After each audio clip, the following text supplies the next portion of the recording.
Kal Lao Yahbashem Yahawashi. Ba'ashem Rakakadash. All praise, honor, and glory go to you, Most High Yahweh.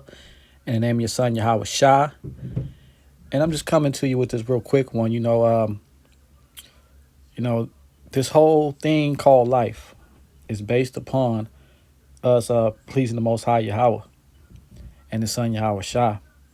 No matter how much media, social media, friends, family, anyone promotes anything else, it's all about receiving that crown. Now, thankfully, for those that are Israelites, you so-called African Americans, you so-called Native Americans, you so-called Latinos, and speckled-bird Israelites that look like other nations, but the spirit resonates that they are Israelites. He's called you to be an Israelite. He put the spirit of an Israelite in you in these last days, because only the Israelites are going to get salvation. Only the Israelites can be crowned.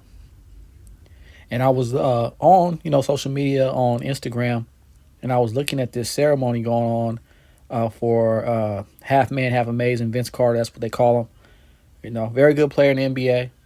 He did some real spectacular dunks. But it was saying that, Vince Carter gets emotional ahead of the Hall of Fame. So he's about to get crowned and everything for his achievements in basketball. And I just wanted to look at it real quick and then touch on some scriptures on what it's really about. So with that, I'm just going to go ahead and play it. Have your beautiful kids there with you last night. It brought tears to my eyes to see you with your children in that wonderful moment. Let me tell you something, man. My youngest, the 4-year-old, the entire night, all she asked me, when we're going on stage, when we're going on stage. So she was ready for the moment. Children in the car over here. My kid said, Dad. She's getting a little emotional there. For this Hall of Fame induction about to receive. Appreciate you, brother. I appreciate you. I really appreciate you, brother. In the world, we get a little emotional. He said, Dad, you went from an all-star to a Hall of Famer. He's 7. It's crazy, man. It's crazy. Love you, brother. Love you, man. Appreciate you. Enjoy your night, man. Enjoy your night. Love you, man. That's half man, half amazing, guys. The Hall of Fame for the NBA. There you go. Last one for you. And I just wanted to touch on some scriptures because, that's the trick of Esau, man.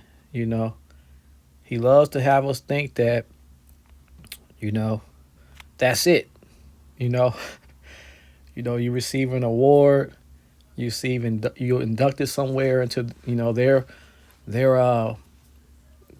organizations, their fraternities, their, everything that's here. But,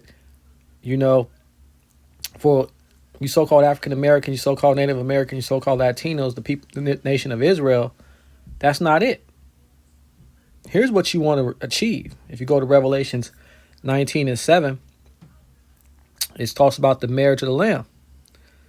And it says, let us be glad and rejoice and give honor to him, for the marriage of the Lamb is come, and his wife had made herself ready. And this is going to happen once, that MOTB, the micro CIP, is introduced, to the whole world.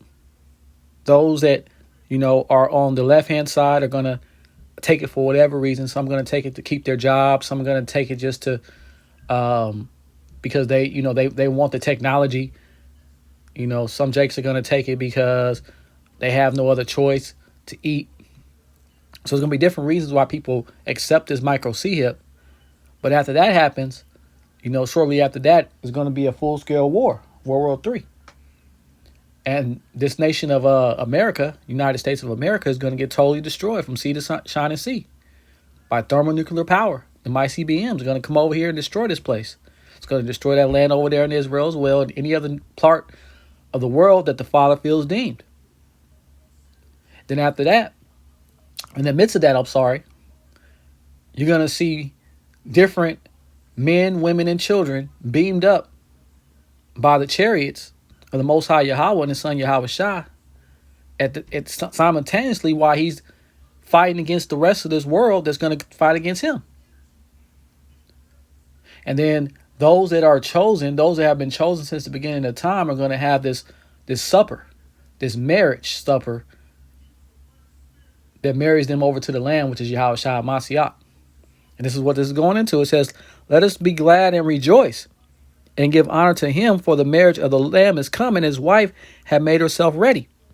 It says, and to her was granted that she should be arrayed in fine linen, clean and white.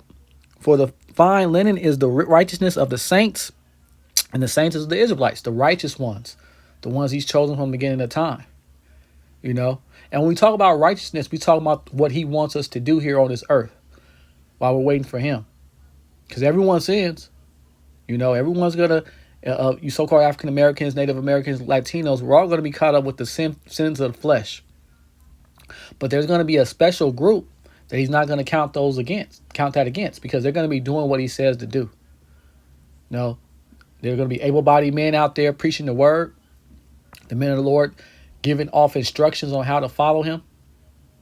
They're going to be defending the gospel, defending the words of the scriptures.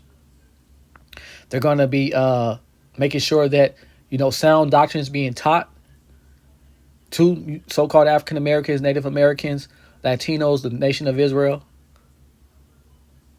They're going to have giving and charitable hearts towards one another. They're going to have men that's going to be a part of the administration, going to be helping out in any way they can possibly do. They're going to be helping out with either money, their time, encouragement. We're going to have women that are following their husband first. They're putting him first before all things, just as the men have to put Yahawashi Mashiach first. They're going to be building up. They built up their resistance towards that MOTB, because women are susceptible to fleshly things. They're the weakest part. So they have to always build up resistance towards doing what they want to do. And then you have children that obey the parents in the truth. All children don't have parents in the truth that are on both sides. Some may have one that's in the truth. Some may have one that's not. But they're going to be obeying the one that's in the truth. Those are the ones that he's talking about here. And it says, and he saith unto me, right, blessed are they which are called unto the marriage supper of the Lamb. And he saith unto me, these are the true sayings of Yahweh. So we see there's going to be a big ceremony. Sort of like that ceremony going on for the Hall of Fame, but it's going to be even more extravagant. It's going to be more spectacular. It's going to be something that you can never even think of. These worldly things that we have here, this is not our rest, Jay.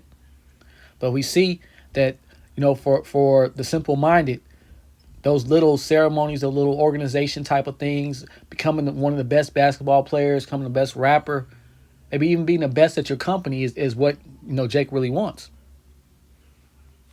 If you go over to the book of Matthew, in Matthew 25, red letter, we'll go to verse 23 straight to the point. It says, his Lord, his master said unto him, well done, good and faithful servant. Thou hast been faithful over a few things. I will make thee ruler over many things. Enter thou into the joy of thy Lord. These are the things we want to have people say to us. We don't want no pat on the shoulder and a little hug because we getting emotional for some things that are here on this earth. These things are going to perish. There is going to be no Hall of Fame of the NBA in the kingdom of Yahweh, the kingdom of heaven. There's not going to be these monetary feels goods or type of things going on. The crown, the fight, the accomplishments that we're looking for are eternity, and it's only given to the Israelites, a small remnant. That's going to achieve that. I pray I'm of that number. Despite my flaws, despite my despair, my anxieties, my sin, everything that I go through on this earth, I'm praying I'm of that number. I'm praying I'll receive mercy and deliverance. And you should too, if you hear the message. And let's got one more scripture. It'll be a short lesson. This is 2 Timothy 4. And I'll start in verse 6. It says, for I am now ready to be offered, and the time of my departure is at hand. I have fought a good fight. I have finished my course. I have kept the faith. And that's not something that's going to take, you can take lightly. Keeping the faith in these times where there's so much corruption, there's so much temptation is not something that we could take lightly. We know that it's of the Spirit that He's chosen for those that are that were predestined before the beginning of time. We can't take these things lightly because, these are the true victories. These are the true awards that we want to receive. It says, henceforth, there is laid up for me a crown of righteousness, which the Lord Yahawashi Mashiach, the righteous judge, because He's the one that's going to be judging, shall give me at that day, and not to me only, but unto all them also, their love is appearing. That's the true Hall of Fame you want to be a part of. So, I love Vince Carter, as far as just the athlete. Half man, half amazing. His dunks were spectacular. But the real amazing one is Yahawashi Mashiach. And I'm looking to get crowned by Him. Lord willing, I am part of His elect. I encourage you to pray that you are also. And with that, just want to give all praise, honor, and glory to Yahweh, Ba'ashem, Yahawashi, Ba'ashem, Rakakadash. Just want to say double honors to all the apostles, the elders, the bishops, the preachers, the teachers, the priests that came before me that taught me this truth, starting with the apostles and elders of Great Millstone, who were taught by their apostles and elders. And shalom, peace be to you, to the holy elect. Till next time, Yahweh willing.